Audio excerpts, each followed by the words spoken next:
Hello and welcome to the Eye, your English news bulletin. I'm Akivito and these are the headlines.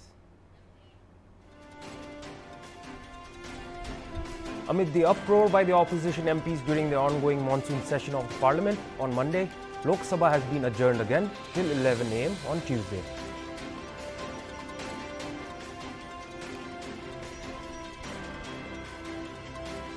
The United Kingdom, which has relaxed the coronavirus disease restrictions, is now reporting an outbreak of the Norovirus.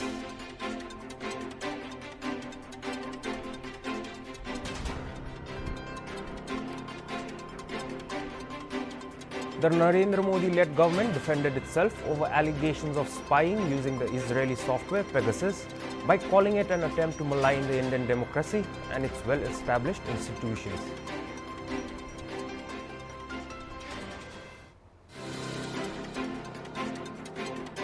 Manipur activist Erendro Leichombam was arrested under the National Security Act over the controversial Facebook post that said cow dung and cow urine don't cure COVID has been released from the Sajiwa Central Jail this evening.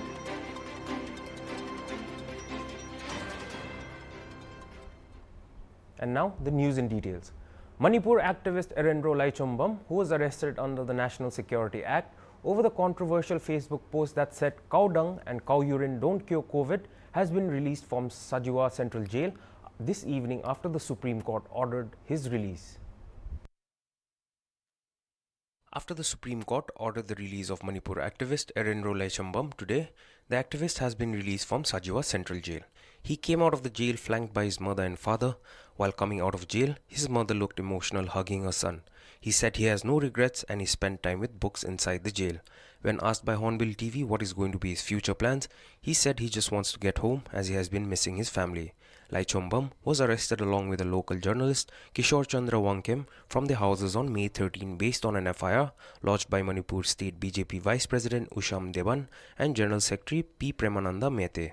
While condoling the death of State BJP President S. Tikendra Singh, who succumbed to the virus on the evening of May 13th, the duo had said in their Facebook post that cow urine and cow dung were no cures for COVID-19. During the hearing of the case, Justice D.Y. Chandrachud said that the court can't allow detention of this person even for a day. Leichombam, who's the convener of a Manipur-based political party, People's Resurgence and Justice Alliance, was charged with sedition following his controversial Facebook post in July last year. Earlier in 2018, the NSA was invoked against Wangkem for criticizing Manipur Chief Minister N. Biren Singh and Prime Minister Narendra Modi in a video posted on Facebook. He walked out of jail in April 2019. Amid the uproar by the opposition MPs during the ongoing monsoon session of the Parliament on Monday, Lok Sabha has been adjourned again till 11 am on Tuesday. The Speaker adjourned the proceedings of the Houses as the opposition continued sloganeering of "We want justice," as Union IT Minister Ashwini Vaishnaw issued a statement on the Pegasus project. Earlier, the proceedings of the House had commenced at 3:30 pm amid the sloganeering of "We want justice" by the opposition. Minister of Parliamentary Affairs Prahlad Joshi said that he wants to reassure the government is ready to discuss any subject. Amid ruckus by the opposition on various issues including farmers' protests and price rise, Rajya Sabha witnessed its third adjournment on the first day of the monsoon session on Monday. The House was adjourned till 3 pm. It was adjourned twice earlier. Leader of House in the Rajya Sabha Piyush Goyal slammed the opposition parties for forcing adjournments of the two houses of parliament. In Rajya Sabha, the address of the chairman was interrupted too, Goyal told media persons. It is unfortunate that the introduction of OBCs, Dalits, SCs, STs, representatives of northeastern states, women as ministers was interrupted, he said. A democratic process was halted by opposition MPs and it is an insult to the democracy and people of India, he added. The opposition is seeking to corner the BJP-led NDA government on a range of issues including farmers' protests against trade farm laws, price rise, increasing costs of diesel and petrol, and issues related to tackling the COVID-19 pandemic. The United Kingdom, which has relaxed the coronavirus disease restrictions, is now reporting an outbreak of Norovirus. Public Health England recently issued a warning after finding a jump in Norovirus cases during a routine surveillance. In the 5 weeks since the end of May, 154 cases of norovirus have been recorded in England, according to PHE. The health body said that this is a threefold increase in cases of norovirus over the same time period during the previous 5 years. And in more worrying development, the PHE reported increase in norovirus cases in educational settings, particularly in nursery and childcare facilities.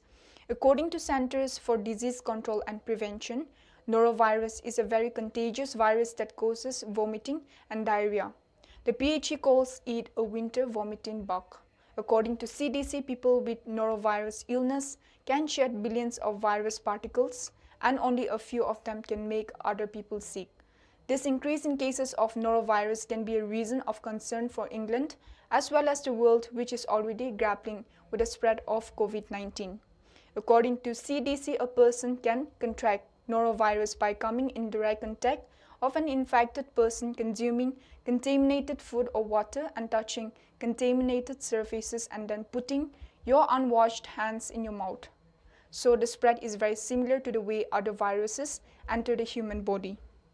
The Kohima District Task Force on COVID-19 organized a sensitization program on COVID-19 testing and vaccination at Kohima village on Monday. Speaking at the program, Tongpang Ozakam, Minister in charge of the Kohima District Task Force, stated that testing should be increased and that more people need to be vaccinated.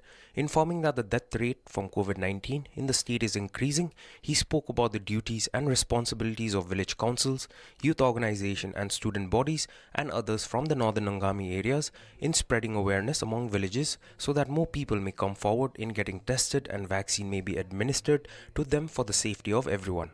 Ozakam maintained that a lot of people are dying due to late hospitalization and self-treatment at home. If people don't come forward for testing, one won't know whether they are sick or not, he said. He has sought cooperation from all in tackling the pandemic. Dr. Niki Saleh Niki Kire, advisor for urban development and municipal affairs, also said that with the my body, my wish attitude, many are refusing to take the COVID vaccine. He sought the wisdom of everyone to understand the prevailing situation and to think for the safety of the community in following SOPs strictly. Though vaccination cannot be implemented forcefully, he stressed on the benefits of receiving the vaccine. The Assam government on Monday announced that no public congregation will be allowed in the state on Eid in view of the COVID-19 pandemic. State Health Minister Keshav Mahanta urged the people to celebrate the festival at their homes. Prayers at mosque will be allowed, but with a maximum of 5 persons, he said. Eid ul-Adha will be celebrated in the state on Wednesday. The Assam police have rescued 9 girls from Kerala who were trafficked by human traffickers. GP Singh, Special DGP of Assam, took to Twitter and informed about the development. GP Singh tweeted that a total of 9 victims belonging to Hojai, Nagaon, Sonitpur, Morigaon and Kamrup districts have been rescued. 2 accused persons, namely Muzafful Haq from Hojai and Rakbul Hussain from Nagaon, have been arrested and being brought to Assam, GP Singh tweeted. After getting specific information from Hojai police about the illegal human trafficking racket, a special team of the Assam police comprising of 8 police officials went to Kerala on July 13 to rescue them. The police said the human trafficking racket is being operated from Assam, in which several girls belonging to various districts of the state have been trafficked to Thampanur, Kerala. Up to 60 people have experienced serious adverse events following COVID immunization, according to a report by a central panel studying such cases. Its previous report, published last month, had registered 31 such cases. Events following Immunization Committee, which conducts casualty assessment of AEFIs for COVID-19, completed its assessment on May 27. It has submitted its report to the Union Health Ministry. 55 of the 60 cases reported this time were found to have a consistent causal association to vaccination. Of these, 36 were anxiety-related reactions and 18 were product-related, while 1 was categorized as both. 5 cases have been found to have an inconsistent causal association to vaccination. This included a case of death. The death has been categorized as coincidental event, which means that though it may have been reported following immunization, it had another clear cause. The AEFI's June report included 1 death of a fully vaccinated person. It was labeled vaccine product related reaction or anaphylaxis. Back then, the health ministry had said that the overall benefits of vaccination were overwhelmingly greater than the small risk of harm. The EEFI panel has repeated the message this time too. However, as a measure of utmost precaution, all emerging signals of harm are being constantly tracked and reviewed periodically, it has said in its report. The COVID-19 Delta variant is around 40 to 60% more transmissible than Alpha variant, revealed Dr. N.K. Arora, co-chair, Indian SARS-CoV-2 Genomics Consortium. The B16172, a variant of COVID-19, is known as the Delta variant, said Dr. Arora. It was first identified in October 2020 in India and was primarily responsible for the second wave in the country, today accounting for over 80% of new COVID-19 cases. Dr. Arora said, it is around 40 to 60% more transmissible than its predecessor and has already spread to more than 80 countries including the UK, the USA, Singapore and so on, said Dr. Arora. The INSACOG co-chairman also said that the Delta variant emerged in Maharashtra and traveled northwards along the western states of the country before entering the central and the eastern states. Talking about the mutation associated with the Delta variant, he said it has mutations in its spike protein, which helps it bind to the ACE2 receptors present on the surface of the cells more firmly, making it more transmissible and capable of evading the body's immunity. Expressing his views on the severity of the Delta variant, Dr. Arora said it replicates faster and leads to a strong inflammatory response in organs like the lungs. There are studies that show that there are some mutations in this variant that promote syncytium formation, Dr. Arora said. Besides, on invading a human cell, it replicates faster, but it is difficult to say that disease due to Delta variant is more severe, Dr. Arora said. The age profile and the deaths during the second wave in India were quite similar to that seen during the first wave, he added. Delhi and NCR witnessed rain and thunderstorm, bringing the temperature down by several notches in the early hours on Monday. The India Meteorological Department said that Delhi and NCR will witness moderate to heavy intensity rain for the next 2 hours. Reports said that till 5:30 am, Palam recorded 39mm rainfall, while the Safdarjung Observatory saw 40mm rains. Parts of Delhi, such as ITO and Pragati Maidan, areas witnessed waterlogging that hit traffic movement in these areas on Monday morning. In Gurugram's southern peripheral road, severe waterlogging was reported after heavy rainfall.